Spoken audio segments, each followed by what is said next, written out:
Hello guys, welcome back to my channel Mission Science, and in today's video I am going to discuss about the spherical mirrors.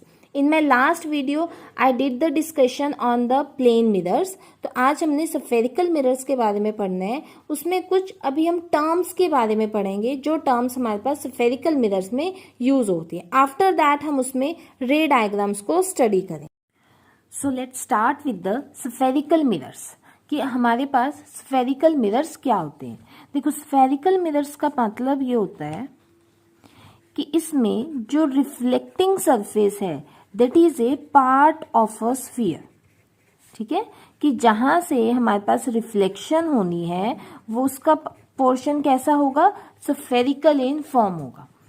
Last time भी मैंने आपको ये चीज बताई थी कि जो हमारे पास स्फेरिकल मिरर्स होते हैं that are of two types.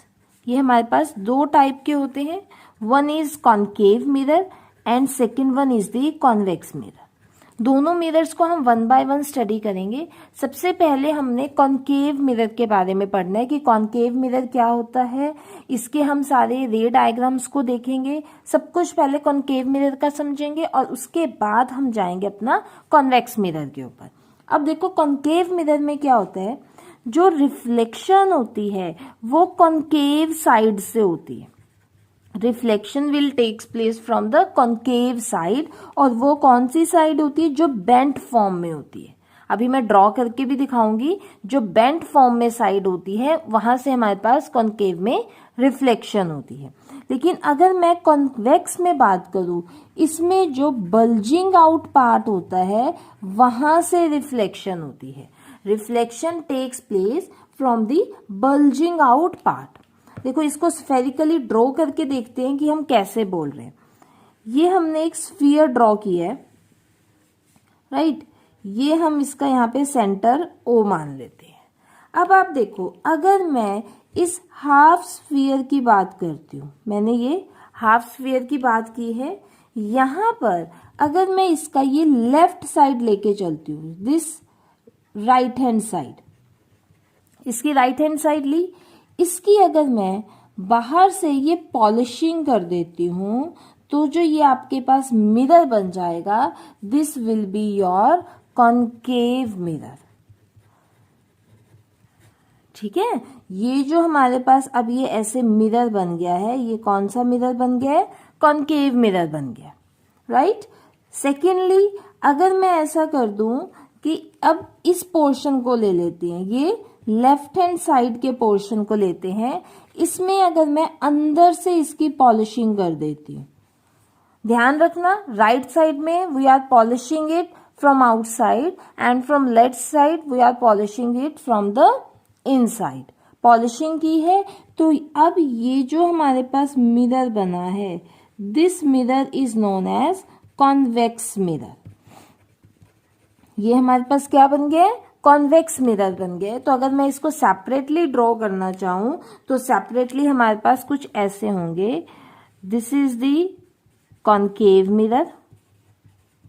अब आपको यहां से दिख रहा है कि हमेशा भी जो भी रिफ्लेक्शन होती है ना, वो हमारे पास कहां से होती है, पॉलिशिंग के ऑपोजिट साइड से. ये इसकी पॉलिश्ड साइड है, means back side of the mirror. तो ये जो बेंट हो रहा है ना ये सरफेस, दैट मीन्स जो भी सरफेस बेंट होगा वहां से रिफ्लेक्शन होगी इन केस ऑफ कॉन्केव मिरर. अब हम कॉन्वेक्स मिरर भी ड्रॉ कर लेते हैं. ये ऐसा था हमारे पास, this is the convex mirror. अब इसमें ये वाला पोर्शन क्या है, बल्जिंग आउटवर्ड है, so it is a convex mirror and reflection will takes place from this bulging out surface.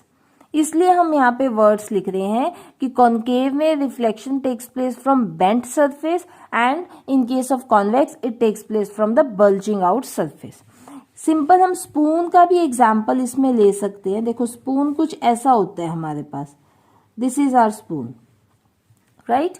तो इसके अंदर जो हमारे पास ये वाला सरफेस होता है, ये बेंट सरफेस है, तो इसके इस सरफेस को हम कॉन्केव मिरर बोलते हैं. और इसका जो आउटवर्ड सरफेस है, ये आउटसाइड में है, बल्जिंग आउट है, ये हमारा इसका कॉन्वेक्स मिरर बन जाएगा. I hope this is clear to you कि आपके पास कॉन्केव मिरर कैसा दिखाई देता है और कॉन्वेक्स कैसा दिखाई देता है। अब ये दोनों एक स्फीयर का पार्ट है, that's why these two mirrors are known as spherical mirrors. कि जो रिफ्लेक्शन है वो कौन से पार्ट से हो रही है, हमारे पास इनके स्फेरिकल पार्ट से रिफ्लेक्शन हो रही है।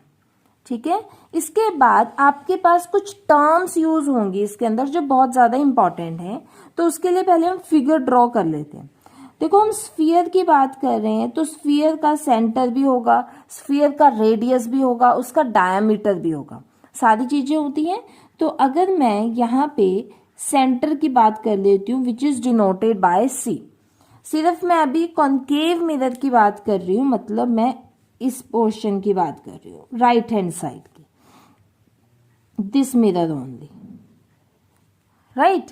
तो ये इसका क्या हो गया, सेंटर हो गया। इस सेंटर सी को हम बोलते हैं centre of curvature. Centre of curvature क्या हो जाएगा, सेंटर ऑफ द मिरर या फिर centre of the spherical mirror to which concave mirror is a part of it. ठीक है, जहां से मेन रिफ्लेक्शन होनी है उसमें क्या है हमारे पास कि जो स्फीयर है वो उसका पार्ट बन गया है। सेकेंडली, सी का मतलब क्या होता है, सेंटर ऑफ कर्वेचर। ये हमारे पास स्फीयर के लिए सेंटर होता है, but for mirror it becomes centre of curvature. Second, आपके पास एक टर्म यूज होती है दैट इज द पोल। पोल का मतलब होता है सेंटर ऑफ मिरर, कि जो हमारा मिरर है उसके सेंटर को हम क्या बोलते हैं, पोल बोलते हैं। अगर मैं ये सेंटर ले लेती हूँ, this is denoted by P. ठीक है, सेंटर जो हमारा स्फीयर का है to which mirror is a part, that is a centre of curvature. Centre of mirror को हम पोल बोलते हैं। अब अगर मैं इसके बीच के इस डिस्टेंस को देखना चाहती हूँ, सेंटर से पोल तक का distance, this is denoted by capital R.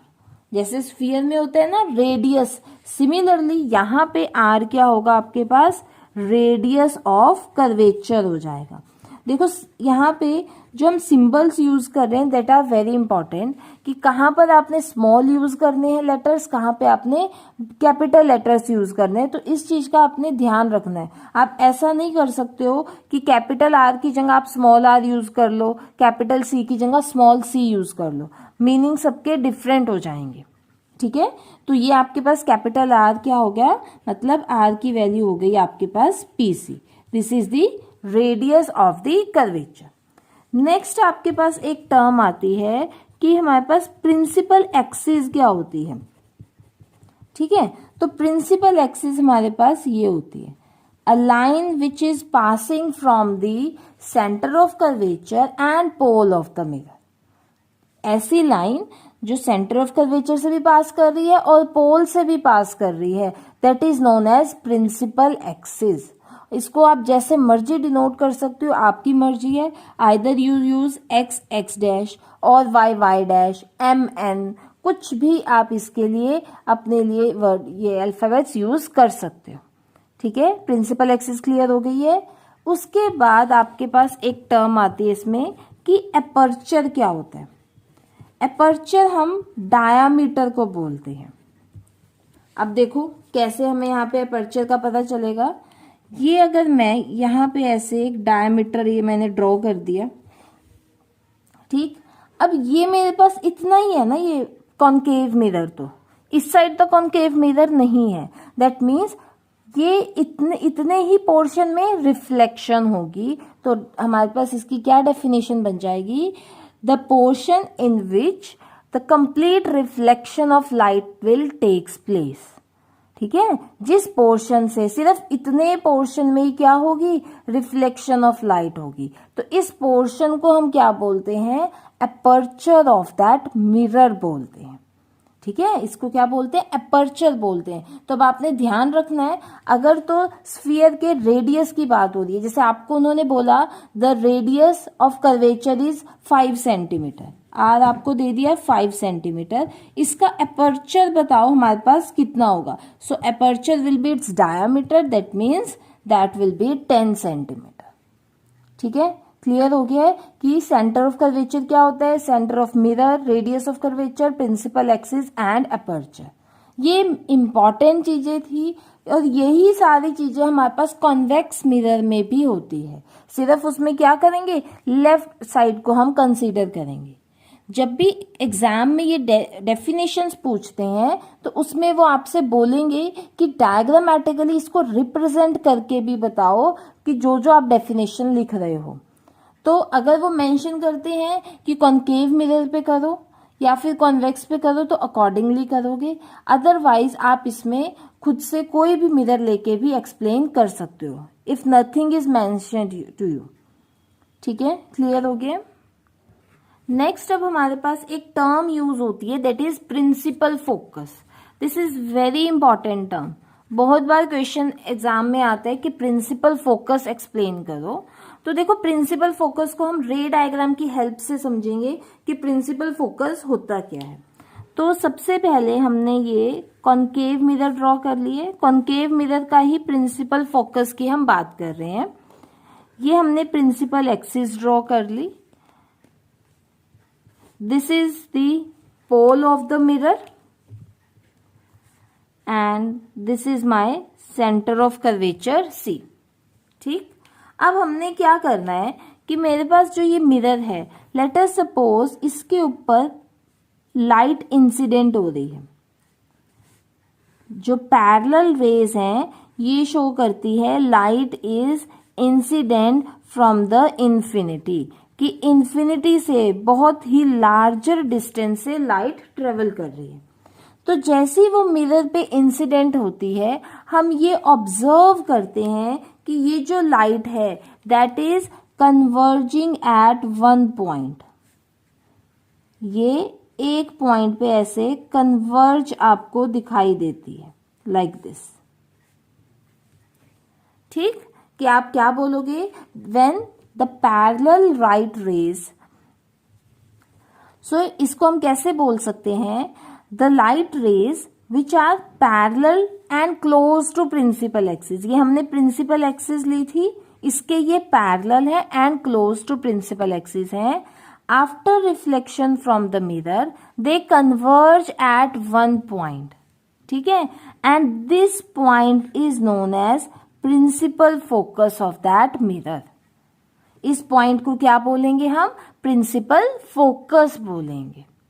ठीक है, तो हम ये बोल सकते हैं कि यहां पर जो हमारे पास एक कंक्लूजन क्या आ जाती है, जो कॉन्केव मिरर होता है, कॉन्केव मिरर हमारे पास एक कन्वर्जिंग मिरर होता है। Very important, numerical point of view से बहुत ज्यादा इंपॉर्टेंट है। आपसे वो ये क्वेश्चन में कह देंगे कि there is a converging mirror और उसके लिए रे डायग्राम आपसे पूछेंगे या फिर न्यूमेरिकल पूछा हुआ है। तो ध्यान रखना, कहीं भी अगर कन्वर्जिंग मिरर लिखा हुआ है that means they are talking about the concave mirror. ठीक है, converging concave interchangeably words use हो सकते हैं एग्जाम में, तो इसको आपने ध्यान रखना है। आपसे वो ये भी पूछ सकते हैं, prove that concave mirror is a converging mirror. How can you say that it is a converging mirror? या फिर define principal focus of the concave mirror। तीनों ही केसेस में आपने स्टेटमेंट लिखनी है प्लस ये आपने रे डायग्राम भी बनाकर आना है। राइट, ये आपका फर्स्ट रे डायग्राम है कॉन्केव मिरर के लिए। अब यहां पर देखो, हमारे पास ये कुछ ऐसा बन गया है। ये हमारे पास पोल था, यहाँ पे एफ आया और ये सेंटर ऑफ कर्वेचर आ गया। ठीक है जी, तो अब आपको ये चीज ध्यान रखनी है, यहाँ पर जो हमारा प्रिंसिपल फोकस ऑब्टेन्ड होता है ना, इसका डिस्टेंस सेम होता है। मतलब कि ये बिल्कुल centre of pole and centre of curvature के बीच में होता है। तो हम ये बोल सकते हैं कि पी एफ किसके इक्वल है, एफ सी के इक्वल है यहाँ पर। ओके, सेकेंडली कि ये जो हमारे पास देखो P से C तक का डिस्टेंस क्या था, रेडियस ऑफ कर्वेचर R से डिनोट किया हुआ था। अब ये जो F से P तक का डिस्टेंस है, इसको हम स्मॉल f से डिनोट करते हैं और स्मॉल f का मतलब होता है focal length of that mirror. Focal length क्या होता है, ये एक डिस्टेंस है, distance between the pole and principal focus of the mirror is known as the focal length of that mirror. तो अब हम यहाँ पे एक रिलेशन फाइंड आउट कर सकते हैं. देखो पीसी को आप क्या लिख सकते हो, पीएफ प्लस एफसी. अभी हमने लिखा है पीएफ एंड एफसी दोनों क्या है, एक दूसरे के इक्वल है. That means twice of PF लिख दें इसको. पीसी क्या है, आर, और पीएफ क्या है, तो आर यहाँ पे किसके इक्वल हो जाएगा, ट्वाइस ऑफ एफ के इक्वल हो जाएगा. Very important formula from numerical point of view कि आपको अगर क्वेश्चन में रेडियस ऑफ कर्वेचर गिवन है वहां से आप focal length easily find out कर सकते हो. राइट, क्लियर होगी ये चीज कि हमारे पास कॉन्केव मिरर एक कन्वर्जिंग मिरर होता है और पोल एंड प्रिंसिपल फोकस का जो डिस्टेंस होता है उसको हम क्या बोलते हैं, फोकल लेंथ बोलते हैं. ठीक है जी. तो ये हमारे पास अभी हमने बेसिक टर्म्स को पढ़ा है कि आपके पास कौन कौन सी टर्म्स हम इसमें कॉन्केव मिरर में यूज करेंगे. लास्ट वीडियो में आपको मैंने इमेजेस के बारे में बताया था कि जो इमेजेस हैं वो दो टाइप की होती हैं, real image and virtual image. और रियल इमेज का मतलब बताया था image which is obtained on the screen, मतलब लेफ्ट हैंड साइड पे ऑब्टेन्ड होती है. Virtual image which is obtained behind the screen, that means जो हमारे पास राइट हैंड साइड पर ऑब्टेन्ड होती है. अब आपको यहाँ पे दिख रहा है कि ये जो प्रिंसिपल फोकस है वो किस साइड पे है, लेफ्ट हैंड साइड पे है. दैट मीन्स यहां से एक इंपॉर्टेंट कंक्लूजन क्या होती है कि जो कॉन्केव मिरर होता है that has a real focus. ठीक है, इसका फोकस कैसा होता है, हमारे पास रियल फोकस होता है. ये एक कंक्लूजन यहां से निकल जाती है. ये पूछते हैं आपसे कि how can you say that कि जो कॉन्केव मिरर है it has a real focus. ठीक है, क्लियर हो गया है.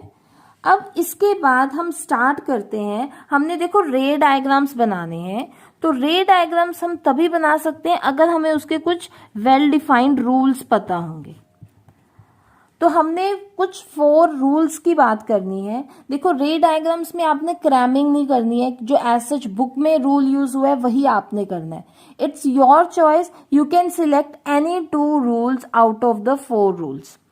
ठीक है, डिपेंड करता है कि कौन सा रे डायग्राम बना रहे हो. उसमें एक से ज्यादा ऑप्शन अगर आप यूज करते हो तो उससे भी आपका रे डायग्राम बन जाएगा. आपको मैं साथ साथ बनाकर दिखाऊंगी कि कैसे हम रे डायग्राम्स को चेंज भी कर सकते हैं. देखो फर्स्ट रूल क्या कहता है, फोकस टू पैरेलल.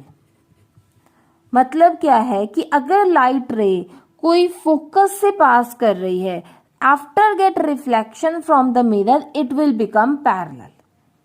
ठीक है, फोकस से पास होगी, मिरर पे फॉल करेगी, जैसे ही वहां से रिफ्लेक्शन होगी वो क्या बन जाएगी, हमारे पास पैरेलल बन जाएगी. देखो कैसे इसको ड्रॉ करके देखते हैं हम क्या बोलना चाह रहे हैं.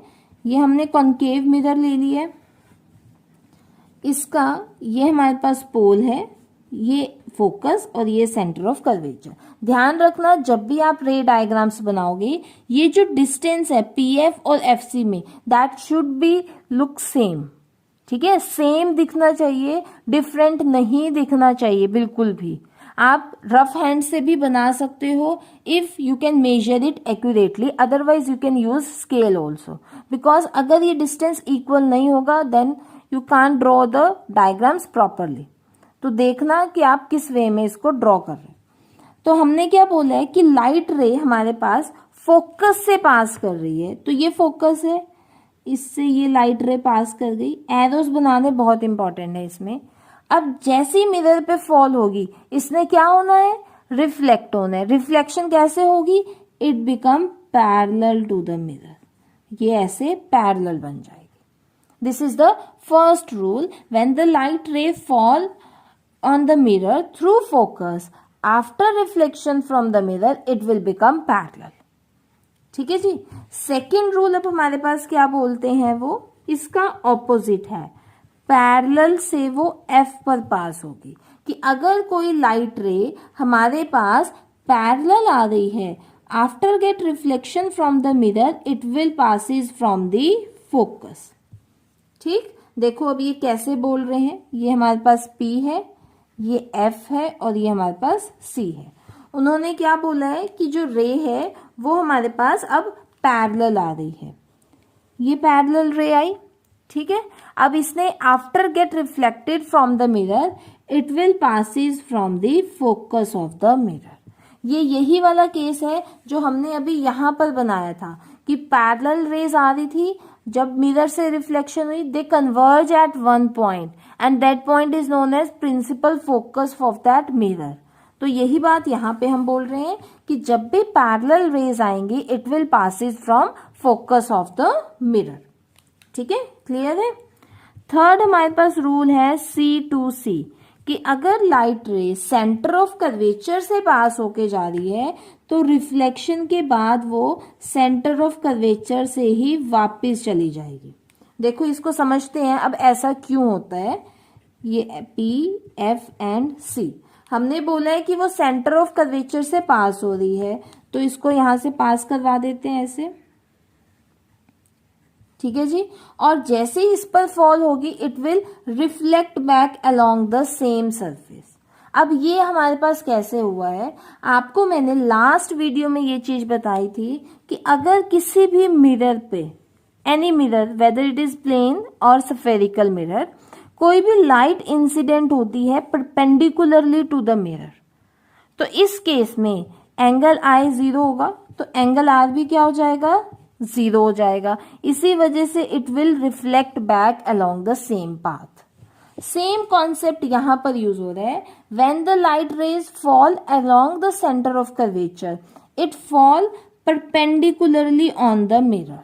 ये जो एंगल होता है ये क्या होता है, 90 डिग्री होता है, तो इसकी वजह से इसमें जो रिफ्लेक्शन होती है वो अलोंग द सेम पाथ हो जाती है। ये आपके पास एक क्वेश्चन बन जाता है कि why the light reflect back along the same path when it fall along the centre of curvature. तो आप रीजन क्या दोगे कि जब भी सेंटर ऑफ कर्वेचर से वो फॉल करेगी it will fall eight 90 degree on the mirror, that's why it will reflect back along the same path because angle I in this case is 0 degree, ठीक है, क्लियर होगी ये चीज। Last हमारे पास जो फोर्थ रूल होता है that is from angle I to angle R। मतलब अगर हमारे पास जो इंसिडेंट रे है that is making an angle of incidence with the mirror, after get reflecting from mirror it makes an angle of reflection that is R with that mirror. ये हमारे पास इसका rule बोलता है। तो इसमें हमने क्या किया है कि एक लाइट रे ऐसे इंसिडेंट करवा दी है, it is making an angle I with the mirror, after reflection ये रिफ्लेक्ट होगी और एंगल क्या बना देगी, एंगल R बना देगी। ध्यान रखना है इसमें एंगल I एंगल R आपका दिखना चाहिए, ऐसा मत कर देना कि एक को छोटा बना दो और एक को बड़ा बना दो, ठीक है। तो ये आपके पास 4 इंपॉर्टेंट रूल्स हैं। फर्स्ट रूल क्या कहता है कि when a ray of light passes from focus it become parallel after reflection. Second, when the ray of light passes parallel to the mirror it passes from focus after reflection, and when it passes from center of curvature it come back along the center of curvature after reflection, and when it makes an angle of incidence with the mirror or with the principal axis it will reflect back by making an angle of reflection with that same principal axis। तो अब आपने क्या करना है, रे diagram के लिए आप कोई भी 2 रूल्स को यूज करोगे। 2 रूल्स क्यों बोल रही हूं, क्योंकि रे डायग्राम का मतलब है उसमें हमने इमेज फॉर्मेशन करनी है। तो इमेज फॉर्मेशन तभी होगी व्हेन 2 पॉइंट्स आर कोइंसाइडिंग। तो 2 पॉइंट्स कोइंसाइडिंग आपको कब मिलेंगे, जब आप इनमें से कोई भी 2 रूल्स को अप्लाई करोगे, ठीक है, क्लियर हो गया। हमारे पास जो रे डायग्राम्स हैं उसको हम अपनी नेक्स्ट वीडियो में मैं डिस्कस करूंगी कि कैसे हम टोटल रे डायग्राम्स को ड्रॉ कर सकते हैं। और देखो ये रे डायग्राम्स बहुत इजी और स्कोरिंग होते हैं। इस चैप्टर में से आपके पास 4 और 5 मार्क्स का क्वेश्चन है कंप्लीट कैसे बनता है, आपसे वो न्यूमेरिकल पूछेंगे, उसके बाद वो आपको कहेंगे कि इससे रिलेटेड रे डायग्राम भी बनाकर दिखाओ। सारे रे डायग्राम्स हमने सभी में पढ़ने हैं, कॉनकेव मिरर में, कॉन्वेक्स में, फिर concave lens and convex lens. तो अगर आपको मिरर के रे डायग्राम्स बनाने आएंगे तभी आप इजीली लेंस के भी बना सकते हो। तो मिरर के जो रे डायग्राम्स हैं that is of concave mirror, वो हम नेक्स्ट वीडियो में स्टडी करेंगे कैसे हम ड्रॉ करेंगे, राइट। तो इससे पहले हमने ये चीज देख ली। अब हम इसमें जो हमने कॉनकेव मिरर में जैसे ये डिफाइन किया था कि प्रिंसिपल फोकस हमारे पास क्या होता है, ऐसे ही सिर्फ प्रिंसिपल फोकस चेंज होता है हमारे पास कॉन्वेक्स मिरर में। और जितनी भी टर्म्स हमने यूज की हैं, centre of curvature, radius of curvature, वो सारी चीजें सेम होती है। अब देखो उसको डिफाइन करते हैं। देखो सबसे पहले हम कॉन्वेक्स मिरर को ड्रॉ कर लेते हैं कि ये हमारे पास होता है कॉन्वेक्स मिरर। अब आप यहाँ पे ध्यान से देखो, ये जो मिरर है इसका जो स्फेरिकल पार्ट है वो इसी साइड कंप्लीट होगा। दैट मीन्स जो इसमें सेंटर ऑफ कर्वेचर होगा वो इसी साइड होगा। ये चीज ध्यान रखनी है, क्योंकि स्टूडेंट्स क्या मिस्टेक करते हैं इसमें कि इसमें जो रिफ्लेक्टिंग सरफेस है वो तो ये लेफ्ट हैंड साइड है, तो वो यहीं पे ड्रॉ कर देते हैं अपने सारे radius of curvature, centre of curvature को। तो ये ध्यान रखना है कि ये जो स्फीयर है, ये स्फीयर राइट साइड पे कंप्लीट हो रहा है, तो स्फीयर के अंदर ही तो सेंटर होगा, तो ये आपका सेंटर ऑफ कर्वेचर हो गया। This is pole of the mirror, और इनके बिल्कुल मिड में हमारे पास प्रिंसिपल फोकस होता है। अब देखो कैसे होगा। ये हमारे पास लाइट रेज आ रही हैं, ध्यान रखना लाइट रेज हमेशा कहाँ से आएंगी, लेफ्ट हैंड साइड से आती है। लाइट रेज कभी भी राइट हैंड साइड से नहीं आएंगी। तो इसमें क्या होता है, जैसे ही लाइट रेज देखो फॉल हुई, अब यहाँ पर वो ये सरफेस क्या है, इसका रिफ्लेक्टिंग सरफेस, डायरेक्टली वो यहाँ पे अंदर तो जंप नहीं कर सकती है, तो जैसे ही वो फॉल करती है इट विल डाइवर्ज। वो क्या हो जाती हैं, डाइवर्ज हो जाती हैं ऐसे। अब यहाँ पर देखो, ये जब पीछे जा रही है किसी भी पॉइंट पे मीट नहीं करेंगी, तो जब ये डाइवर्ज होती है हम इनको खुद से मीट करवाते हैं आगे एक पॉइंट पे। They appear to meet at a point, and this point is known as principal focus of the convex mirror. कि after get diverge from the mirror, it will appear to meet at the focus. ये word लिखना बहुत important है, appear to meet, कि हाँ ये खुद से मीट नहीं कर रही है, इसको हमने मीट करवाया है एक पॉइंट फोकस पे, और उस पॉइंट को क्या बोलते हैं हम, प्रिंसिपल फोकस बोलते हैं। तो यहां से इंपॉर्टेंट चीज क्या पता चल जाती है कि जो आपके पास कॉन्वेक्स मिरर होता है, convex mirror it is A diverging mirror. जैसे कॉनकेव मिरर आपका कन्वर्जिंग मिरर था, वैसे ही कॉन्वेक्स मिरर क्या होता है, डाइवर्जिंग मिरर होता है। ठीक है, ध्यान रखना है। इसी फॉर्म में वो पूछ लेंगे सेम क्वेश्चन कि prove that, how can you say that convex mirror is a diverging mirror. तो इसको ड्रॉ करो और इसी को आप स्टेटमेंट की फॉर्म में लिख देना। सेकेंडली अब देखो यहाँ पे फोकस कहाँ पे है, राइट हैंड साइड पे है। राइट हैंड साइड पे जो भी हमारे पास सारी क्वांटिटीज होती है उनकी नेचर क्या होती है, वर्चुअल इन नेचर होती है। तो हम यहाँ से ये चीज भी बोल सकते हैं कि जो कॉन्वेक्स मिरर है that has a virtual focus. Convex mirror has a virtual focus.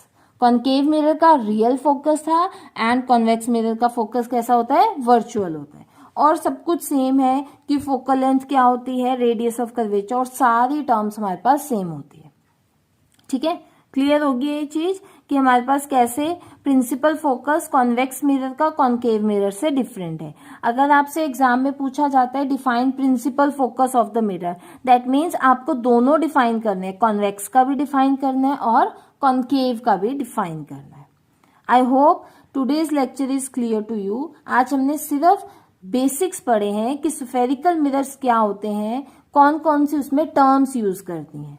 Main जो इसमें हमने रे डायग्राम्स एंड न्यूमेरिकल पोर्शन करना है वो मैं आपको नेक्स्ट वीडियो में एक्सप्लेन करूंगी। Thank you guys for watching my video. If you like my video please subscribe my channel and press the bell icon.